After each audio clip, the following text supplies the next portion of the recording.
So, in order to ensure that we accelerate the momentum, yearly we have the GEFEX summit, gaming, animation, and special effects or VFX, you want, or audio effects, whatever you would want to have. So, ಈ ಗೆಫೆಕ್ಸ್ ಅನ್ನ ನಾವು ನನ್ನ ಹಿಂದಿನ ಅವಧಿನಲ್ಲಿ ಪ್ರಾರಂಭ ಮಾಡಿದ್ರು. So ಇದು ಈ ಶೃಂಗಸಭೆಯಲ್ಲಿ we get some of the best industry captains, thought leaders, content creators who will come and share not only their experiences but also help the entire ecosystem to give a blueprint on how this sector is, where it is headed. And also a lot of thought leadership is available here. And they tell the government of Karnataka if there are any new schemes we can get in, or if there is a necessary for policy course correction. And more importantly, it is about getting our young startups, our youngsters, all under one roof to learn from the best in the world. We have graduated. ಮುಂಚೆ ನಾವು effects ಮಾಡಬೇಕಾದ್ರೆ ಬರೀ ಅನಿಮೇಷನ್ಗೆ ಸೀಮಿತ ಆಯ್ತು. ಇವಾಗ audio effects, visual effects, gaming, ಮತ್ತೆ AI in creative content creation ಇವೆಲ್ಲ ಬಂದ್ಬಿಟ್ಟಿದೆ.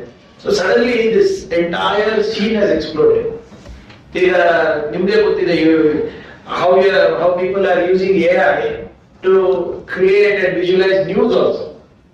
ಈಗ ನೀವೇ ಮೊನ್ನೆ ನೋಡ್ತಾ ಇದ್ದೆ, ಒಂದು ನಮ್ಮ ಅಜಿತ್ ಪವಾರ್ ಅವರ ನಿಧನರಾದ್ಮೇಲೆ entire thing was simulated through AI only using some 10-15 prompts. ಆಮೇಲೆ ದಿನನಿತ್ಯ ಪೇಪರ್ ನಲ್ಲಿ ಕೂಡ ನೀವು ಪತ್ರಿಕೆನಲ್ಲಿ ನೀವು ಇಮೇಜ್ ಹಾಕಿದಾಗ AI ದೃಶ್ಯ ಅಂತ. All this is a part of that, but we need to ensure that we scale it up at the global level. So ಹಾಗಾಗಿ ಈ ಒಂದು ಗೆಫೆಕ್ಸ್ 2026 ಏನಿದೆ, ವಿತ್ ದ ಕೋರ್ ಥೀಮ್ ಏನಿದೆ ಇದ್ರದ್ದು ಎವಲ್ಯೂಷನ್ ರಿಲೋಡೆಡ್. ಸ್ವಲ್ಪ ಹೆವಿ ಅನ್ಸುತ್ತೆ, but AI has disrupted it so much that I think we are going to re-evolve, and we have to evolve as an ecosystem.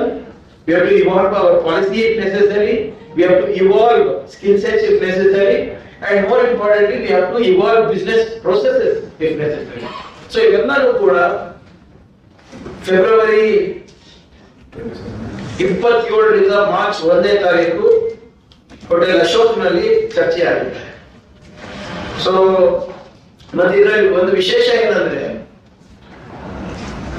We have a B2B investor connect. ಮುಂಚೆ ನಿಮ್ಮ ಹತ್ರ ಯಾವ್ದಾದ್ರು ಒಂದು IP ಅಂದ್ರೆ intellectual property ಇದ್ರೆ, animation ಇರ್ಬೋದು, gaming ಇರ್ಬೋದು, ಅಥವಾ ಬೇರೆ ಏನಾದ್ರು ಇರ್ಬೋದು, ಸರ್ವಿಸಸ್ ಇರ್ಬೋದು, ಅಥವಾ ಪ್ರಾಡಕ್ಟ್ ಇರ್ಬೋದು, ಎಲ್ಲಿ ಹೋಗಿ ನಿಮ್ಗೆ ಬಂಡವಾಳ ಹುಡುಕಲಿಕ್ಕೆ ಕಷ್ಟ ಆಗ್ತದೆ. Through this investor connect, we ensure that the IP owner or the content creator directly meets the venture capital or the angel investor or buyer. Who are not buyer. That could be a TV network, that could be a satellite communication channel, that could be an online platform, that could be a OTT, that could be a technology company looking for some new IPs, it could be studios looking for new IPs. So ಇವೆಲ್ಲರೂ ಕೂಡ ಇಲ್ಲ ಆಗುತ್ತೆ. ಬೇರೆ ಎಲ್ಲೂ ಕೂಡ ಈ ಪ್ರಮಾಣದಲ್ಲಿ investor connect ಆಗಲಿ, IP-ಗೆ ಒಂದು ಹೆಚ್ಚು ಮಾನ್ಯತೆ ಕೊಡೋದಾಗ್ಲಿ ಎಲ್ಲೂ ನಡೆಯೋದಿಲ್ಲ.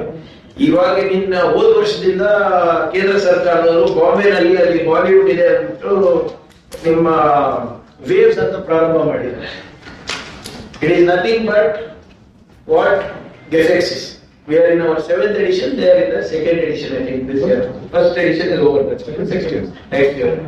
So, ಹಾಗಾಗಿ ನಾವು ಕರ್ನಾಟಕದಲ್ಲಿ ಯಾವಾಗಲೂ ಕೂಡ ಮಾಹಿತಿ ತಂತ್ರಜ್ಞಾನ ಇರ್ಬೋದು, ಜೈವಿಕ ತಂತ್ರಜ್ಞಾನ ಇರ್ಬೋದು, ಅಥವಾ ನೀತಿ ನಕ್ಷೆಗೆ ಮುಂಚೂಣಿನಲ್ಲಿ ಇದೆ. So we have identified orange economy much earlier from the central government. We have already allocated 150 crore rupees in this policy, and through GAPEX 2026, we will be ensuring that we accelerate ourselves in this sector. So ದಯವಿಟ್ಟು ತಾವೆಲ್ಲರೂ February 27ರಿಂದ March 1ನೇ ತಾರೀಕು ತಾವು ಈ ಶೃಂಗಸಭೆಗೆ ಬರಬೇಕು. ಅಲ್ಲಿ ಮೊನ್ನೆ ಯಾವ ರೀತಿ ಬೆಂಗಳೂರು ಟೆಕ್ ಸಮಿಟಿ ತಾವೆಲ್ಲರೂ ಬಂದು ಪ್ರೋತ್ಸಾಹ ಮಾಡಿ ತಾವು ನೋಡಿದ್ರಿ ಯಾವ ದೊಡ್ಡ ಮಟ್ಟದಲ್ಲಿ ಜನರು ಸೇರ್ತಾ ಇದ್ದಾರೆ, ಯುವಕರು ಸೇರ್ತಾ ಇದ್ದಾರೆ, ಯಾವ ದೊಡ್ಡ ಮಟ್ಟದಲ್ಲಿ ಕರ್ನಾಟಕದಿಂದ ಇವತ್ತು ರಾಷ್ಟ್ರಕ್ಕೆ ಈ ವಲಯದಲ್ಲಿ ಏನು ವೇಗವನ್ನ ನಾವು ಇಡಿಸ್ತಾ ಇದೀವಿ ನಮ್ಮ ನೀತಿಗಳಿಂದ ನಾವು ನೋಡಿದ್ದೀವಿ. ಇದಕ್ಕೂ ಕೂಡ ಬಂದು ತಾವು ಪ್ರೋತ್ಸಾಹ ನೀಡಬೇಕು ಅಂತ ನಮ್ಮ ಹತ್ರ ನನ್ನ ಕೇಳ್ಕೊತಾ ಇದ್ದೀನಿ. ಅದು ವಿಶೇಷವಾಗಿ ಈ ಆರೆಂಜ್ ಎಕಾನಮಿ ಅಂತ ಏನು ಒಂದು ಹೊಸ ಟರ್ಮಿನಾಲಜಿ ಇವತ್ತು ಪ್ರಚಾರದಲ್ಲಿದೆ, ಅದು ಏನು, ಹೇಗೆ, ಮತ್ತೆ ಅದರ ಭವಿಷ್ಯ ಏನಂತ ಕೂಡ ತಾವು ಕೂಡ ಬಂದು ತಿಳ್ಕೋಬಹುದು, ನಮಗೂ ಕೂಡ ಸಲಹೆ ನೀಡಬಹುದು ಅಂತ ನಾನು ಹೇಳ್ತಾ, ಇದೇ ಫೆಬ್ರವರಿ 27ರಂದು ನಮ್ಮ ಹೋಟೆಲ್ ಅಶೋಕ್ನಲ್ಲಿ ಈ ಗೇಮಿಂಗ್, ಆನಿಮೇಷನ್ ಮತ್ತೆ ಎಫೆಕ್ಟ್ಸ್, ವಿಜುವಲ್ ಎಫೆಕ್ಟ್ಸ್ ಒಂದು ಶೃಂಗಸಭೆಗೆ ಕ್ಯಾಪ್ಚರ್ ಎವಲ್ಯೂಷನ್ ರೀಲೋಡೆಡ್ ತಾವು ದಯವಿಟ್ಟು ಬರಬೇಕು ಅಂತ ಒಂದು ವಿನಂತಿ ಮಾಡ್ತಾ ಇದ್ದೀನಿ. ಧನ್ಯವಾದ.